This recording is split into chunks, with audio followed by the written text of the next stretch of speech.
الحمد للہ نحمده ونستعینه ونصلی علی رسول الکریم بسم اللہ الرحمن الرحیم۔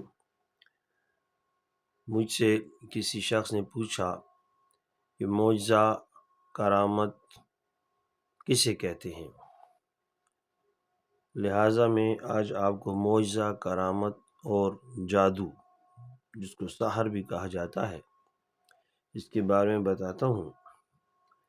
معجزہ، کرامت اور سحر، ان تینوں الفاظ کی تعریف اور حقیقت یہ ہے کہ معجزہ و کرامت دونوں فعل خداوندی ہیں۔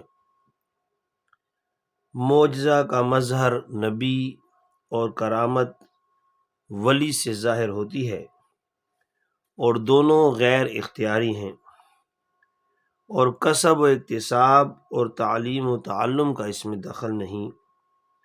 دونوں کا سبب محض ارادہ الہی ہے، جبکہ جادو یا سحر کا معنی ائمہ لغت اور مفسر اکرام نے یہ بیان کیا ہے، یعنی جو فعل و عمل مخفی اسباب پر مبنی ہو وہ سحر ہے۔ موجودہ بعض مصنوعات اور سائنس بھی سحر کی تعریف میں داخل ہو سکتے ہیں۔ اللہ جل شانہ بطور خرق عادت اپنے پیغمبران برحق کی صداقت کا اظہار اور اپنی قدرت کاملہ کی نشانیوں کو عالم پر واضح کرنے کے لیے ان کے ہاتھ پر فوق العادت چند نشانات و عجائبات ظاہر کرتے ہیں۔ اس سے تمام انسانوں کی نارسا عقل متحیر اور ششدر رہ جاتی ہے۔ اس کا نام معجزہ ہے۔ اور اگر کسی غیر نبی کے ہاتھ پر اتباع کی برکت سے اس قسم کے خارق عادت افعال عجیبہ اور آثار نمودار ہوں تو اس کا نام کرامت ہے۔ معجزہ اور سحر کا اگرچہ بادی النظر میں ہم شکل ہونے کا گمان ہوتا ہے، مگر وہ دونوں کئی وجوہ سے تفاوت رکھتے ہیں۔ نمبر 1، اللہ جل شانہ کے دوسرے افعال کی طرح معجزہ بھی ایک فعل ہے جو کسی ضابطہ اور قاعدے کے تحت داخل نہیں، کہ جب چاہے اسی کے ذریعے معجزے کو وجود میں لائے۔ لیکن سحر و مسمرزم ایک ایسا فن ہے جس کا روزمرہ تعلیم و تعلم ہوتا ہے، یعنی جو بھی سحر کی تعلیم حاصل کرے گا اس سے افعال نادرہ اور عجائبات صادر ہوں گے، جبکہ نہ آج تک معجزہ سکھانے کے لیے کوئی درسگاہ قائم ہوئی، نہ کوئی تصنیف ہوئی، اور نہ قواعد و ضوابط منضبط ہوئے، جبکہ سحر کے لیے بہت سی کتابیں تصنیف کی گئیں۔ اکثر تصانیف ہندوؤں کی ہیں۔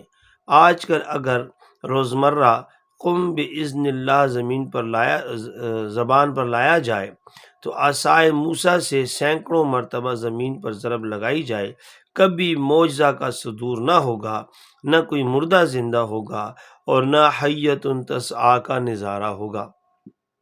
نمبر 2، صاحب معجزہ کے ظہور سے پہلے اس کی کیفیت اور تفصیل سے ناشنا رہتا ہے، لیکن سحر کی ساری کیفیات اور تفصیلات پر حاوی ہوتا ہے، اور معجزہ کے لیے کوئی وقت بھی مقرر نہیں، لیکن سحر تعین اوقات اور مواضع مخصوصہ کا محتاج ہے۔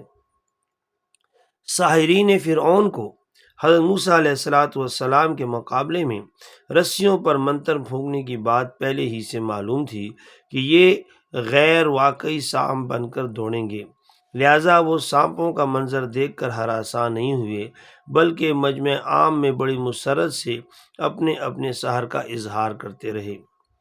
لیکن حضرت موسیٰ علیہ السلام کو القائے عصا کا حکم ہوا اور تعمیل کی تو اس عظیم الشان سانپ کو دیکھتے ہی آپ پر خوف و ہراس طاری ہو گیا۔ آخر دربار الہی سے وحی نازل ہوئی، قال خذها ولا تخف سنعیدها سیرتها الاولی۔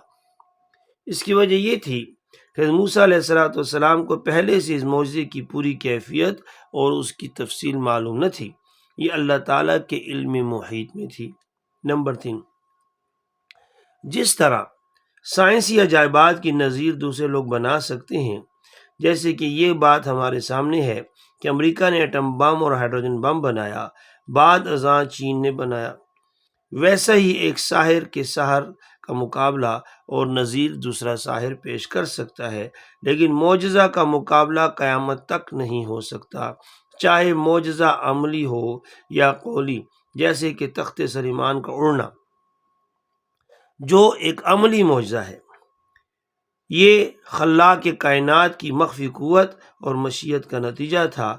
یورپ بھی ہوائی جہاز اڑاتا ہے اور حضرت سلیمان علیہ السلام کا تخت بھی اڑتا تھا۔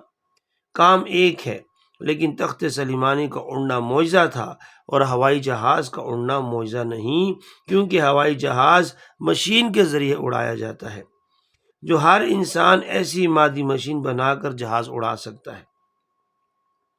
لیکن حضرت سلیمان علیہ السلام کا تخت مشین سے نہیں بلکہ مشیت الہی سے، ہوا کی تسخیر سے اڑتا تھا، جس کی نقل اتارنے پر نہ پہلے کوئی قادر ہوا اور نہ اب اور نہ آئندہ۔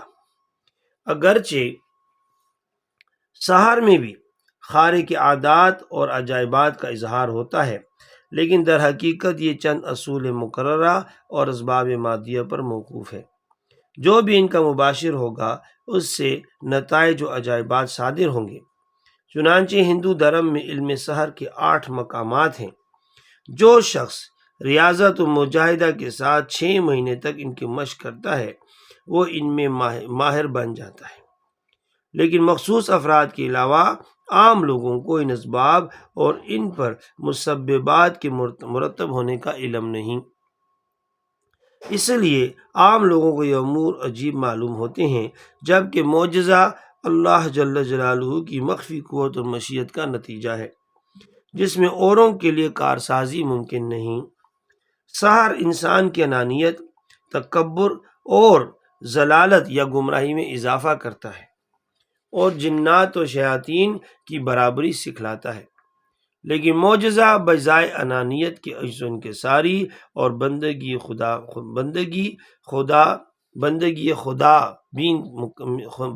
خدا میں کمال پیدا کرتا ہے۔ نمبر 6، علم سحر میں شیطان کا دخل ہوتا ہے اور معجزہ فعل خدا ہوتا ہے، اس لیے علم سحر کا ماہر خاتم خباثت اور دجال اکبر ہے، اور ارباب معجزہ کے امام و خاتم حضرت محمد مصطفیٰ صلی اللہ علیہ وآلہ وسلم ہیں۔ بس ان دونوں خیر و شر اور نور و ظلمت کو عالم ناسوت میں مخلوق رکھنا حکیمانہ آزمائش ہے۔ نمبر 7، علم نبوی اور اعجاز قرآنی سے عالم کو استحکام استواری اور نظام انسانیت میں پائیداری بخشنا مقصود ہے، اور علم الابلیس سے نوع انسانی کی آزمائش ہے کہ وہ حق و باطل کی تمیز رکھتا ہے یا نہیں۔ اللہ تعالیٰ آپ کو اور مجھے صحیح اسلام پر عمل کی توفیق عطا فرمائے۔